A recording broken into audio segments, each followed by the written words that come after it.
একদিন এক ছোট গ্রামে এক বৃদ্ধ ব্যক্তি বসবাস করতেন এবং সব সময় আল্লাহর দেওয়া নিয়ামতের প্রতি কৃতজ্ঞ ছিলেন। তার নাম ছিল হাকিম। গ্রামের লোকেরা প্রায় তার কাছে এসে বলতো, তোমার জীবন তো খুব কঠিন, তুমি কিভাবে এত খুশি থাকতে পারো? হাকিম হাসতেন এবং বলতেন, আল্লাহর দেওয়া প্রতিটি নিয়ামতই অমূল্য। একদিন হাকিমের ছোট নাতি রাসেল তার কাছে এসে বলল, দাদু, আল্লাহর নিয়ামত বলতে তুমি কি বোঝাও? আমার তো মনে হয় আল্লাহ শুধু বড় বড় জিনিস দেন, যেমন বড় বাড়ি, প্রচুর ধন সম্পদ। হাকিম বললেন, রাসেল, এটা ভুল ধারণা, এসো আমি তোমাকে কিছু দেখাই।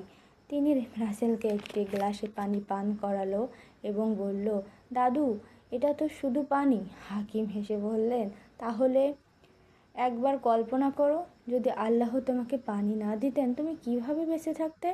রাসেলের চোখ বড় বড় হয়ে গেল। সে বুঝতে পারল আল্লাহর নিয়ামত শুধু ধন সম্পদই নয়, প্রতিটি ছোটোখাটো জিনিসের মধ্যেও লুকিয়ে আছে। বন্ধুরা, এ থেকে বোঝা গেল আল্লাহর নিয়ামত